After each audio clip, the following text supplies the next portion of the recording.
to kiss me.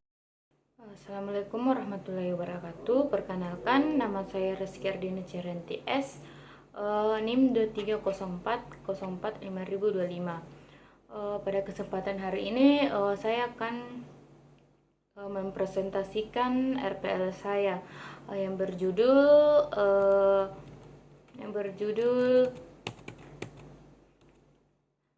topiknya itu strategi manajemen waktu untuk efektivitas belajar siswa. Fungsi layanannya itu pemahaman, pencegahan, dan pengembangan. Gejalanya yang pertama itu siswa sering menunda mengerjakan tugas atau belajar. Yang kedua, siswa merasa kewalahan karena banyak tugas yang menumpuk. Yang ketiga itu siswa tidak memiliki jadwal belajar yang teratur. Yang keempat, siswa sering belajar mendekati waktu ujian. Sistem kebut malam. Yang kelima itu prestasi belajar menurun akibat waktu belajar tidak efektif. Tujuan umumnya itu membantu siswa memahami pentingnya manajemen waktu, mengidentifikasi hambatan dalam mengatur waktu belajar, serta menyusun strategi yang efektif untuk meningkatkan prestasi dan keseimbangan aktivitas belajar. Tujuan khususnya yang pertama itu siswa mampu mengungkap pengalaman terkait pengaturan waktu belajar. Yang kedua, siswa menyadari kebiasaan yang kurang efektif dan mengatur waktu. Yang ketiga, siswa menerima masukan dari teman sebaya terkait strategi manajemen waktu. Yang keempat, siswa dapat menyusun jadwal belajar harian atau mingguan. Yang kelima itu siswa berkomitmen untuk menerapkan strategi manajemen waktu secara konsisten.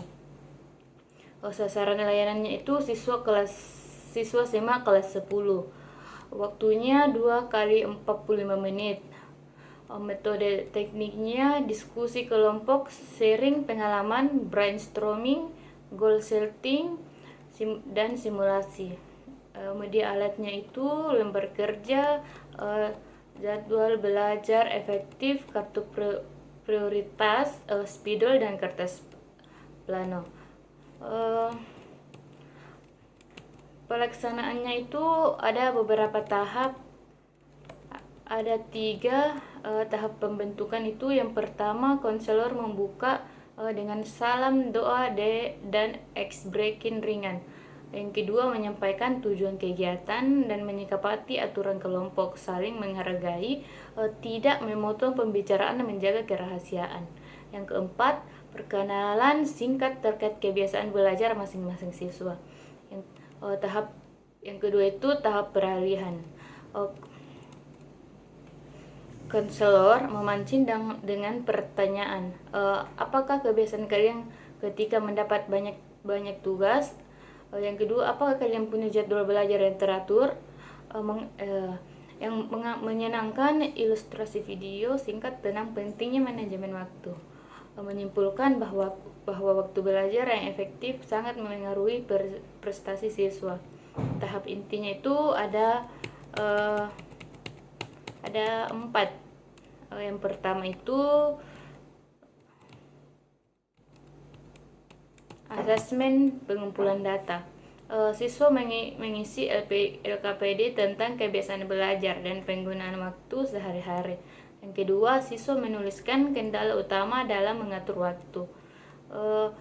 Bagian keduanya itu identifikasi masalah. Diskusi kelompok tentang kebiasaan tim master. Penunda, terlalu banyak main HP, dan lain-lain. Yang kedua, konselor membantu siswa menyadari dampak buruk manajemen waktu yang tidak efektif. Yang ketiga itu intervensi atau strategi. Yang pertama, brainstorming strategi manajemen waktu, to-do list, skala prioritas, blok waktu belajar, goal setting, siswa membuat target harian atau mingguan. Role play, siswa berlatih menyusun prioritas ketika menghadapi banyak tugas sekaligus. siswa menyusun jadwal belajar sederhana sesuai kebutuhan. Dukungan umpan balik. Yang pertama itu siswa saling memberi masukan tentang jadwal yang sudah dibuat. Yang kedua, konselor memberi penguatan positif dan saran praktis. Evaluasinya itu yang pertama, evaluasi proses. Partisipasi siswa dalam diskusi, sharing pengalaman dan penyusunan jadwal. Yang kedua, kedisiplinan dalam mengikuti aturan kelompok. Evaluasi hasil, siswa mampu menyusun jadwal belajar realistis. Siswa lebih sadar akan kebiasaan yang menghambat belajar. Ketiga, siswa menunjukkan sikap positif untuk menerapkan strategi manajemen waktu. Materinya itu saya akan membacakan materi strategi manajemen waktu untuk efektivitas belajar siswa. Yang pertama, manajemen waktu belajar adalah keterampilan dalam mengatur, merencanakan, dan memanfaatkan waktu secara efektif agar kegiatan belajar berjalan terarah, tidak terburu-buru, dan hasilnya maksimal. Dengan manajemen waktu yang baik, siswa dapat menyeimbangkan antara belajar, istirahat, dan aktivitas lainnya. Yang kedua itu hambatan dalam manajemen waktu. Menurut berbagai penelitian, hambatan utama siswa dalam mengatur waktu belajar antara lain ada beberapa. Ada 5. Menunda-nunda, suka menunda tugas hingga mepet waktu.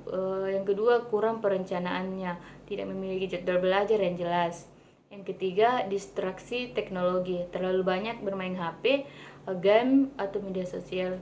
Yang keempat, kelelahan fisik, tidur larut malam, kurang olahraga, pola makan tidak teratur. Lingkungan belajar tidak kondusif, suasana bising, ramai, atau banyak gangguan. Yang ketiga, dampak manajemen waktu yang buruk. Jika siswa tidak mampu mengatur waktu dengan baik, dampaknya adalah ada 5. Yang pertama itu tugas menumpuk dan dikerjakan buru-buru.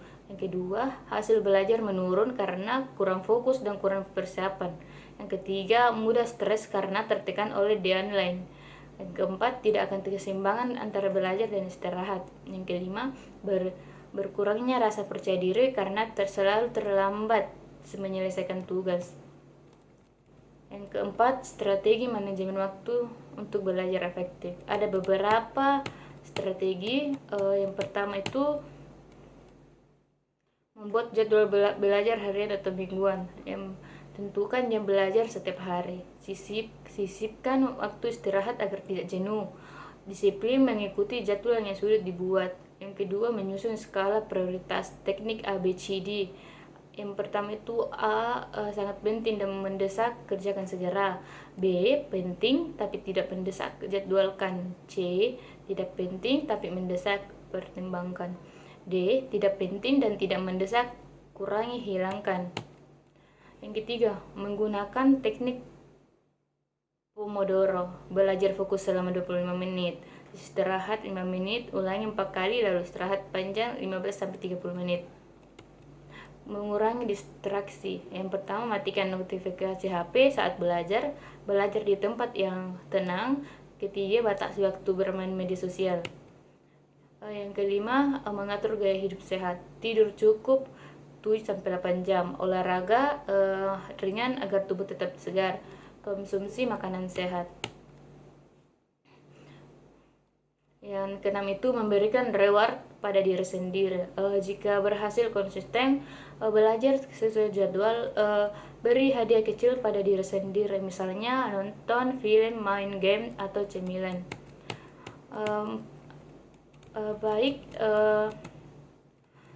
Itu penjelasan dari saya. Wassalamualaikum warahmatullahi wabarakatuh.